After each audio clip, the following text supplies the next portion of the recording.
Milk is better today than yesterday. Did you look in the eastern sky this morning? Yes, the moon was so big. Beautiful moon. And in a beautiful sky. You learn in Hasidus, everywhere you go, how important it is to contemplate and meditate on the greatness of Hashem. And here it is, right in front of you. Just lift up your eyes. Lift up your eyes and behold. First letters spell the word Shema, Shema Yisrael. Okay. Turn over the Yom Yom. Look on the back side. We have the English. A letter from my father.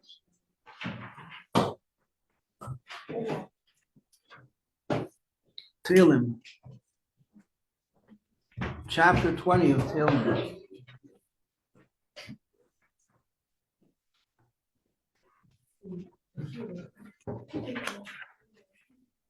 Everybody ready? Chapter 20? Yeah. 20, not 20. Lam Natseya, Mizmor David, Yanchal Nagim Tzara, Yisagel Hashem, Elohei Yankev, Isha Chazah Mekadesh, Umitziyen Yisadeka, Izkar Kolmin Chaisecha, Veilasacha, Yedash Nesela, Iten Hachil Vabecha, Vahol Atzasacha Yemale, V'ranan Abishu Asecha, V'shem Eloheinu Nidgel, Yemali Adonai Kol Mishalei Secha. Ata Yodaiti, Ki Heishia Adonai Meshichei, Yanehu Mishmei Kodshei, V'gabures Yeshu Yeminei, Eile Rechav Eile V'susu V'anachnu B'shem Adonai Eloheinu Nazkir, Hema Karu V'nafalu V'anachnu Kamnu V'nis Eidad, Adonai Heishia Melech Yaneinu V'yem Kareinu.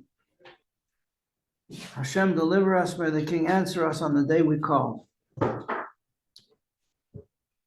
The fighting stopped, but the war goes on.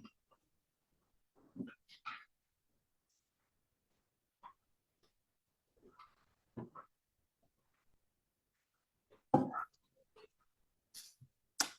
19th of Kislev, from a letter, but page 4. Got it? The 19th of Kislev is marks the festival in which, and he quotes from Tehillim, chapter 55. The Alter Rebbe was saying Tehillim, he was in prison, and he was saying Tehillim the whole time. And when he said this pasuk, Pada b'shalom nafshi mikravli, he redeemed our soul, b'shalom, in peace. And when he said that pasuk, they came and told him he was free. He had been charged with 21, I'm sure you had a class explaining what it's all about, yeah? 21 charges of high treason. High treason in any country is a death penalty. And the Alter Rebbe was hauled off in a top security vehicle called a Black Moriah. That's what it's called. For top class criminals. And he was in solitary confinement for 53 days. And he was brought for questioning from there many occasions. It was very trying spiritually and physically. And he was acquitted. He had to answer 20. He said it was very, very difficult to answer questions to people who were not Jewish on the subtleties and intricacies of Jewish mysticism. And he did it. 20 questions he answered successfully. And when they came to the final question, he didn't answer. What was the final question? I said, why does it say that a Jewish person has a soul which is chelek elokam imam mamish? It's our soul of God itself, which is invested in the physical being of this person, of the Jewish person. And about the non-Jew, it doesn't say anything, implying it's not there. And they asked Alter Rebbe to explain that. He was sat quietly. He didn't offer any explanation. And they accepted that. Why did they accept it? It's a very serious thing. The answer is because he had answered 20 difficult questions successfully. The 21st question was about them, was about non-Jewish people. What would anybody benefit if he answered that correctly also? He hadn't failed to answer anything, and he would answer this correctly too. It would just be a humiliating thing for them because they were not Jewish. Why don't they have a godly soul? So he preferred to remain silent, and they were very happy to accept that. And he was acquitted. And since he was acquitted and his life had been in danger, it became a festival. This is the first festival of Hasidism, and therefore it's called Rosh Hashanah. It's like the creation of spiritual man. Just like Rosh Hashanah celebrates the creation of mankind, the first man, this day, Yud Tes Kislev celebrates the creation of spiritual man.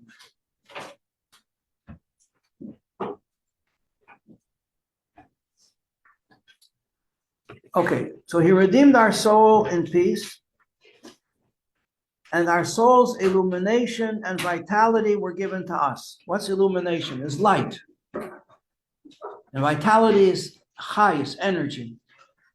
The Rebbe explains in a sikha, Torah is compared to water.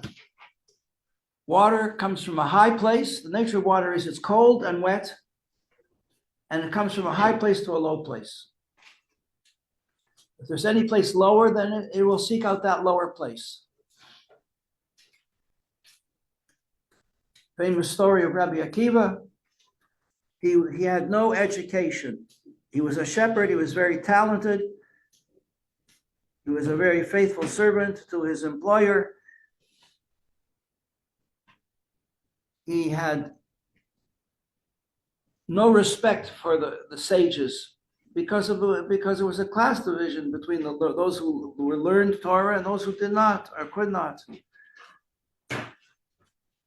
And one day, as he was shepherding his sheep, he saw a rock beneath a drip-dropping waterfall. The water was dropping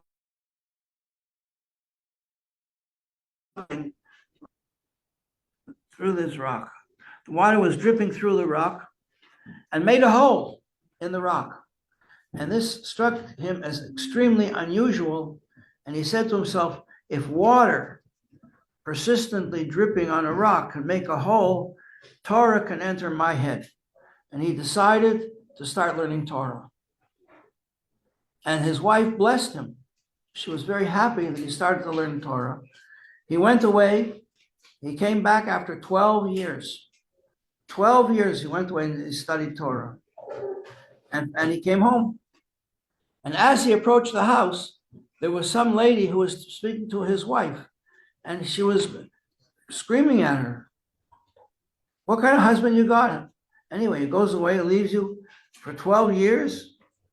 She said, Alavai would leave me for another 12 years, as long as he'd be learning Torah. And she heard that. He heard that through the window. He turned around and went back. Didn't go in to say hello. So another 12 years, 14 years.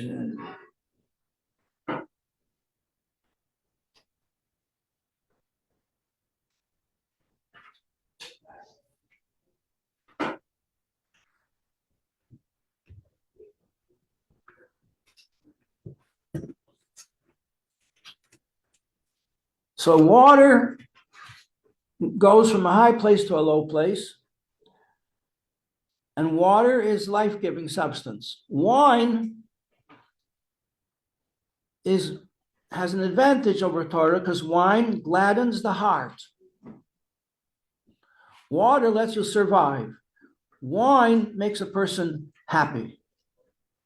But oil is higher than that. Oil always will float over water and float over wine.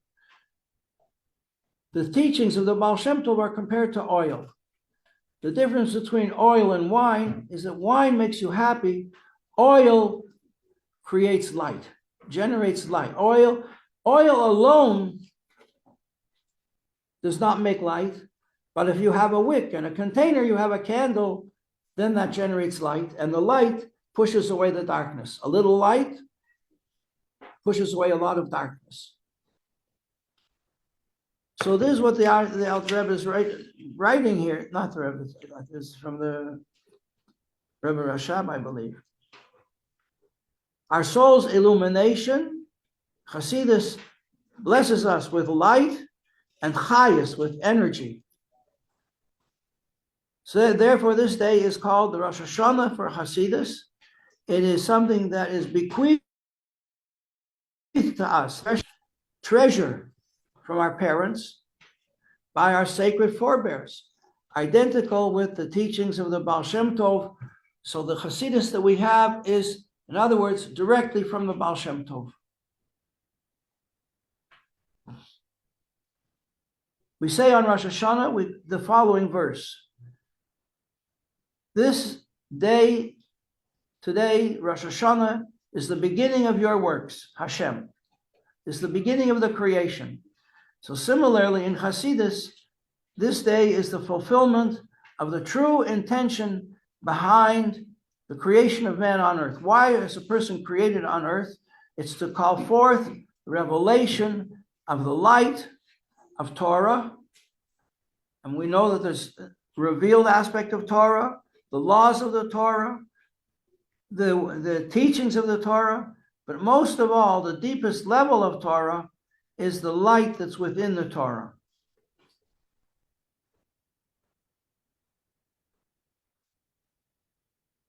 This light is, through the teachings of Hasidus, this inner light, the inner godliness of the Torah is called forth in a general way for the entire year. What do you mean in a general way for the entire year? In other words, it's like this, that you have a blessing on Rosh Hashanah for the whole year.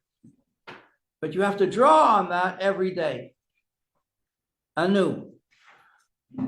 For instance, a farmer has crops that he's growing, and he prays for rain. If he doesn't have rain, nothing's going to grow. So on Rosh Hashanah, he prays for rain, and his prayer is granted. But on every day, he has to pray all over again, because it's not just the quantity of the rain that he needs the rain to fall in the right place and in the right time and in the right amount. So similarly, we have a general prayer, a general blessing for food, for rain, for food, and we have a general blessing on this day for Hasidus, life-giving illumination from the inner aspect of the Torah. But we have to turn to it and learn it day by day to get the amount that we need and the time that we need.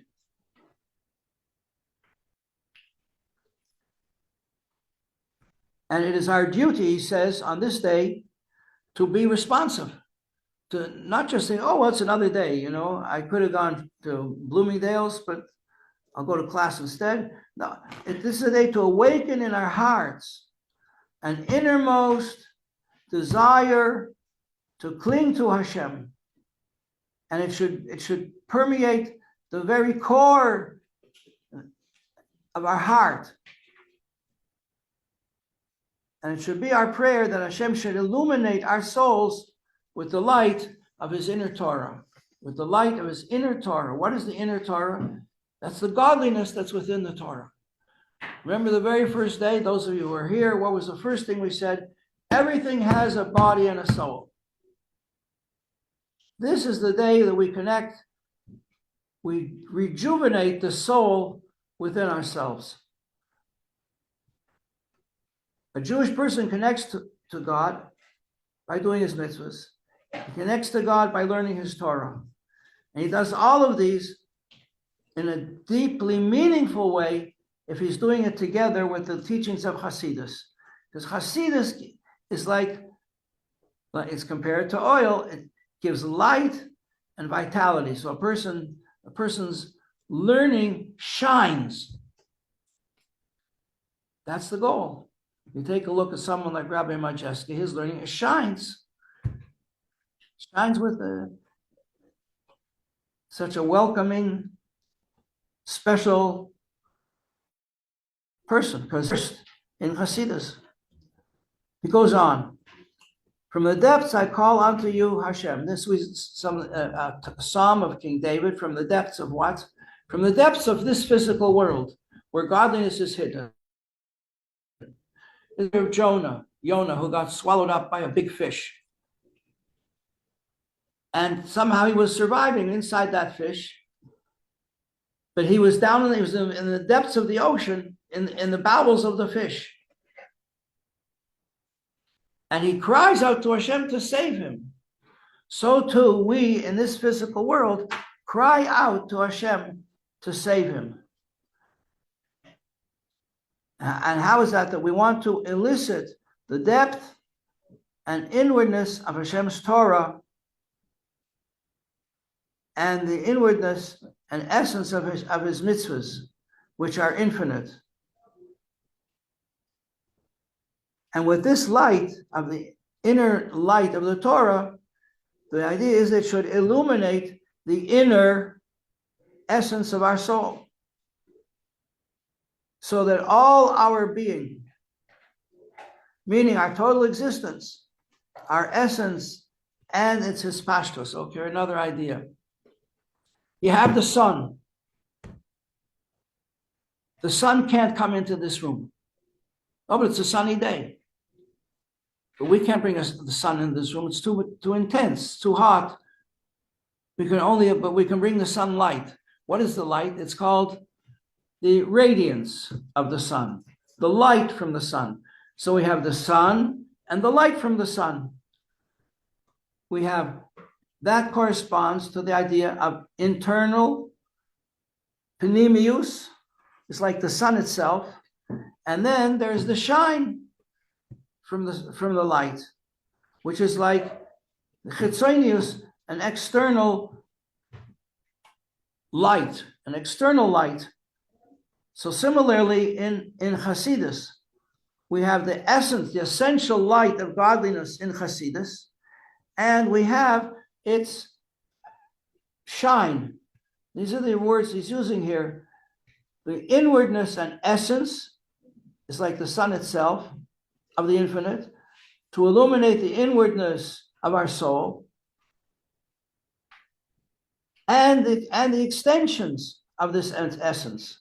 Just like the sunlight is the extension of the sun. It's connected with the sun, but it's not the sun. It's the light of the sun. And we want that from the inwardness of our soul, we should be connected to Hashem, which means to be devoted to Him and to Him alone. Because that's what the Ten Commandments say. The first of the Ten Commandments is to believe in God and to believe in Him alone. But I need something to inspire me, to shine within me in order to get there. That's the accomplishment of Hasidus.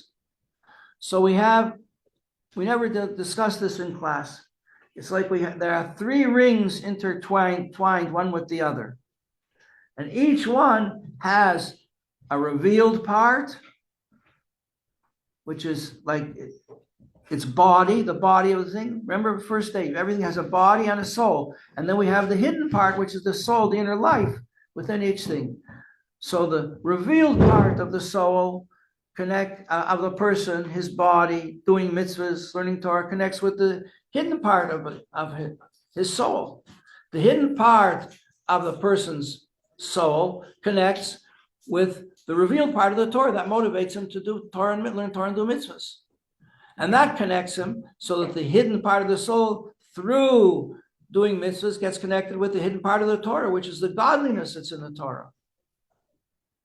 And the godliness that's in the Torah connects with the revealed part of the Torah, all the laws and the philosophy and the wisdom and the teachings, which on a certain level are like, that's the body of the Torah.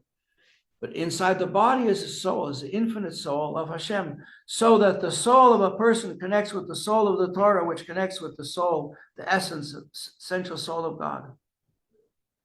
And this happens when the revealed part of the Torah, its teachings and its mitzvahs, connect a person with the vitality of the Torah and the mitzvahs, and connect him with the essential vitality of Hashem himself, who is placed, we learned yesterday, chapter 4, Hashem has contracted himself so mightily that he puts himself in his essence into Torah and mitzvahs. And now he's trying to sow that. What does this mean? All our works, everything we do, all our business, all our service of Hashem, davening and learning, and our worldly undertakings, shopping, going to the bank, cleaning the house, taking care, exercise, cleaning yourself up, taking a shower, and so on, should be with the intention, everything should be with the intention of serving Hashem, which is said, teaches us in the ethics of the fathers, that the idea is that everything we do should be l'shem shamayim. What does that mean? L'shem shamayim. It means whatever I'm doing it in order to serve Hashem. That Hashem should have pleasure from it, and whatever I'm doing should help, that Hashem should fulfill his first intention. What is his first intention? His first intention is the world should be filled with the knowledge of God, like the waters fill the ocean. A very profound idea. Like the waters fill the ocean, the world should be filled and aware of the godliness that is here. But it's possible that we wouldn't be aware, because Hashem does two things at once. He fills the world with life, and he hides himself so that we're not aware that he's doing it. And that's something to think about. And it's our honor and our privilege to be able to connect with that through learning Hasidus and through learning Torah and through doing mitzvahs. May the Almighty Father, the merciful Father, have compassion upon us and lead us along good and righteous paths, and may we see his face in uprightness.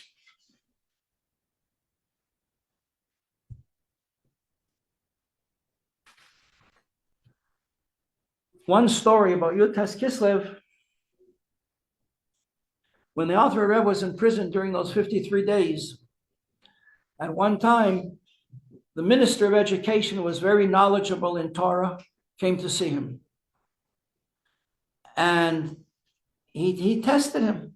He said, how do you understand when it says that that God came into the garden looking for Adam and asks him where he is? Surely, if he's God, he knows where he is. And the Alter Rebbe says, he was just opening a conversation because he didn't want to overwhelm him. And the Minister of Education said, I know that. That's what Rashi says, but what do you say? And the Alter Rebbe said, every person has a journey that he takes through life.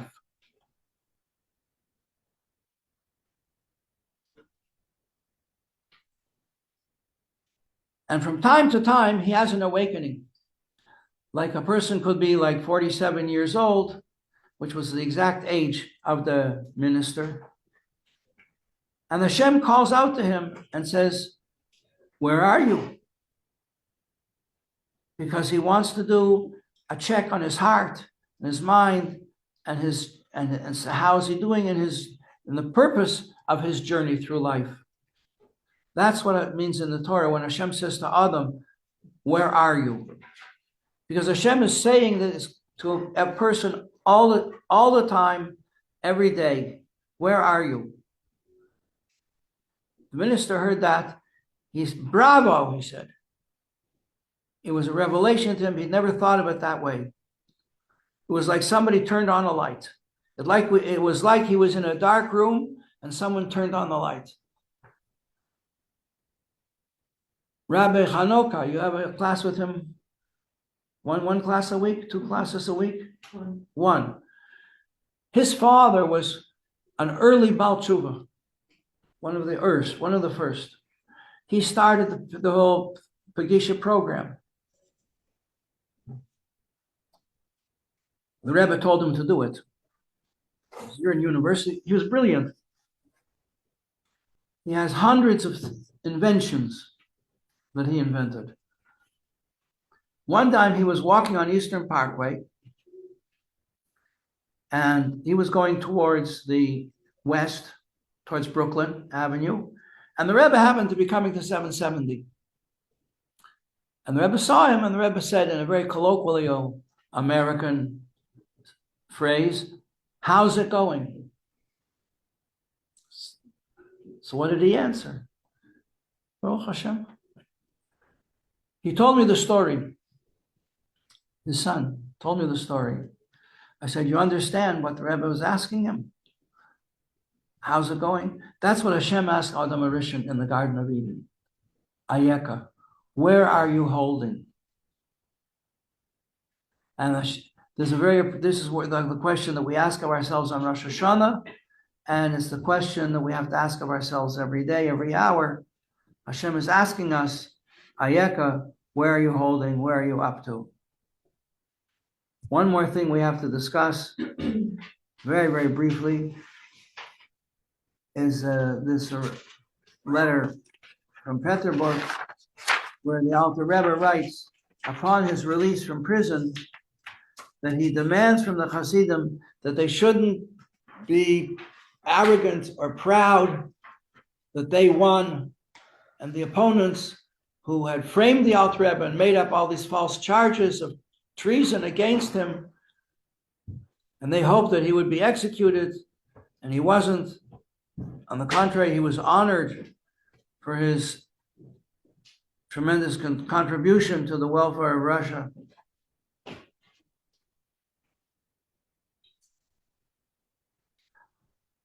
And so the Alter Rebbe writes here to his followers, you shouldn't rejoice. Don't be gleeful. Because it says also in Pirkei Avos, when you have a conflict and you win, don't rejoice on the fact that you won, because Hashem may not like it that you're rejoicing. He may take the victory away from you and give it to your opponents. And the Alter Rebbe writes here that they should be ever more humble. And he gives a reason on page 26. Every divine act of chesed from Hashem, when Hashem blesses you, every divine act brings you closer to Hashem. And whoever is brought even closer to Hashem, because he's been raised up to a very great height, so he's closer to Hashem, he realizes how great Hashem is, even more than ever before, and how small he is by comparison. So therefore, the Alter Rebbe is asking and demanding of his Hasidim that they should be smaller, they should make themselves small. And he quotes Yaakov Avinu. Yaakov was running away. We read about the Torah portion of last week. Yaakov was running away from his brother who wants to kill him, and he has nothing left. He had to give away everything that he had to save his life. And he says a prayer, a very important prayer. Hashem, I'm so grateful to you. You have made me extremely small. I've become extremely small. Katointi. I've become small from all of your kindness. And that's how we should feel. Extremely small and humble, knowing that Hashem has smiled upon us and granted us life and survival.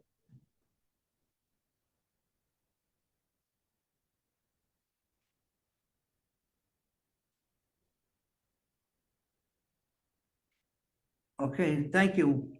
I'm not going to be here tomorrow.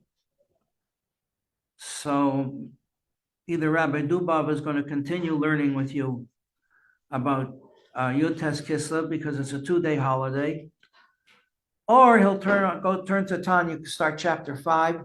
Then when I come back on Friday, we'll continue it. We'll go back. We'll finish up chapter 4. Bezras Hashem. Good Yontif, good Yontif. Shana Taiva. It should be a good year. We should draw on the blessings of today and tomorrow throughout the year, and grow in our learning and our knowledge and in the ways of Hasidism. What are the ways of Hasidism? That's called Darkei Hasidus. Somebody asked me the other day, yesterday, what is Darkei Hasidus? What does it mean? Limud of Hasidus, I know what that means. Get a book and learn. Get a chavrusa, learn together. Make it meaningful so you could share it with someone else. Not necessarily with your parents or your brothers and sisters. They're tough. They're very tough students. But with other friends, you could share your knowledge. And if your parents care to know what you're learning, that's icing on the cake.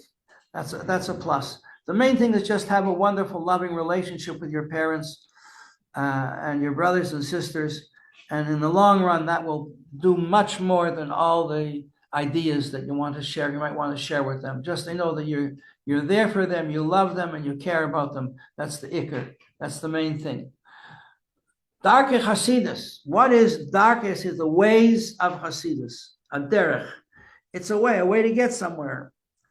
Darkei Hasidus, I would sum it up like this. You could share this with Rabbi Majeski, see if he approves. The Darkei Hasidus is that a person should develop in himself or herself a deep pleasure in being able to help someone else. That's not natural. People like to receive. They don't necessarily like to give. We should develop a pleasure in being able to give to others. So that when someone needs a helping hand, someone needs a ride, someone needs someone to go with them shopping, they don't want to go alone. Whatever the case may be, that you could help someone, if it's possible. And you say, I'd be happy to do that with you. And and it makes you feel happy. That's Darkei Hasidus, half of it. The second half is that you share with them some idea that you picked up along the way, either learning it yourself or with a friend or in class, a Hasidic idea, a Hasidic insight into our relationship with Torah, our relationship with Hashem, or a story that illustrates it.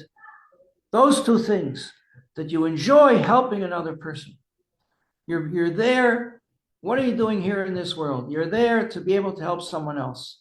And a day shouldn't go by that we don't have the opportunity to help someone else. So instead of somebody, he's going to ask me again, he's going to nudge me again.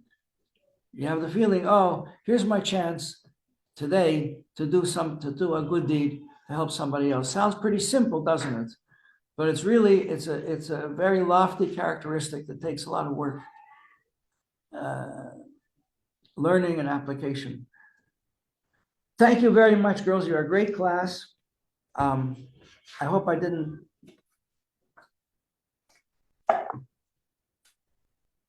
talk too much today.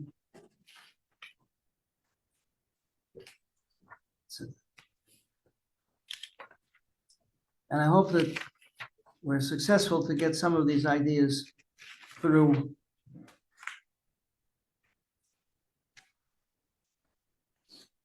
We're calling again to thank Hashem for the milk. I really have to thank Hashem for all of you. Baruch atah Adonai Eloheinu melech haolam, borei nefashos rabos v'chesrei noi, al kol ma shebarasa, lahayis bahem nefesh kol hoy baruch. Good Yontif. Learning Hasidus, knowing the ways of Hasidus. Should all be written down and sealed for a good year.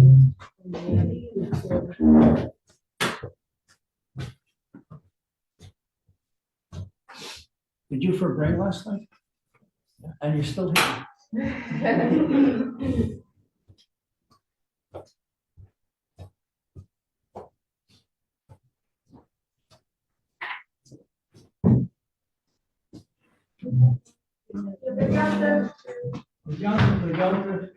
And it should be a Ezra Hashem, if everything works out all right. I'll be at the bris tomorrow morning. Participates in the bris. The Rebbe says there's a holiness that rests upon everybody there. So I hope that the blessing of the occasion will rest upon all of us by extension. Thank you.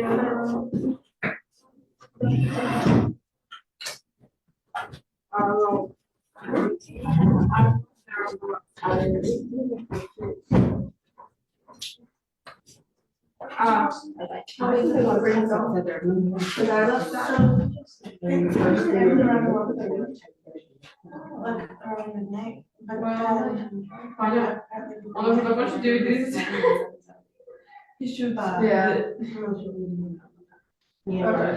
Well, because I was like, okay, I need to shower, go to bed. Yeah. I have a feeling it probably wasn't a planned thing.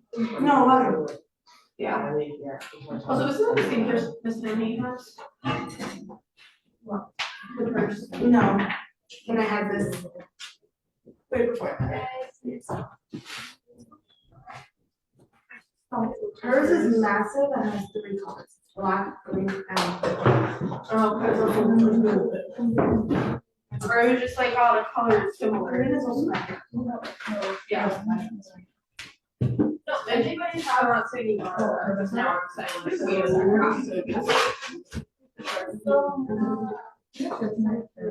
Jest długo, pójdzie do tego sobie.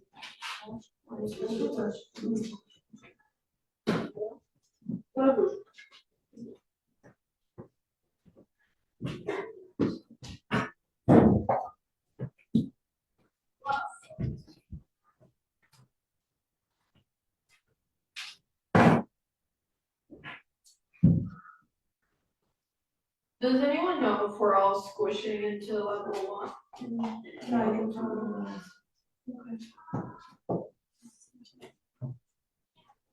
Okay.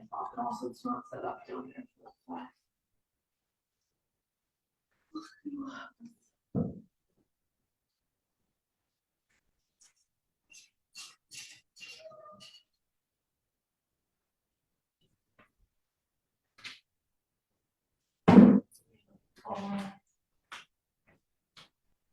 Yeah.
understand.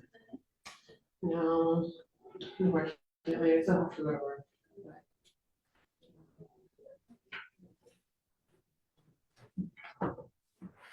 We're in Queens, right? No, I work just outside of on the other side of Park Slope. It's like on the other side of, let me say Park, but, Prospect Park, yeah, Windsor Terrace.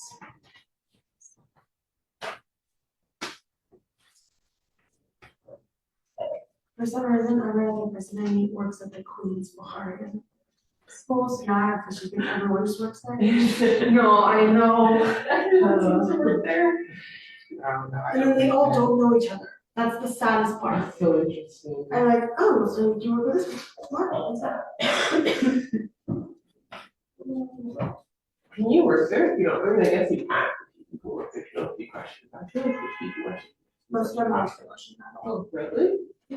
Not the clients, I mean, the. Yeah. That's interesting. Not weird, but you know. Yeah. So at my school, we have a lot of Hebrew speakers. So I feel like that works out for me personally. Oh, yeah. Yeah. I didn't realize your Hebrew was like speaking. It's not incredible, but like. Somebody I would can- have to class. Yeah. Yeah, I'm sure that's important. My aunt beat you to it also.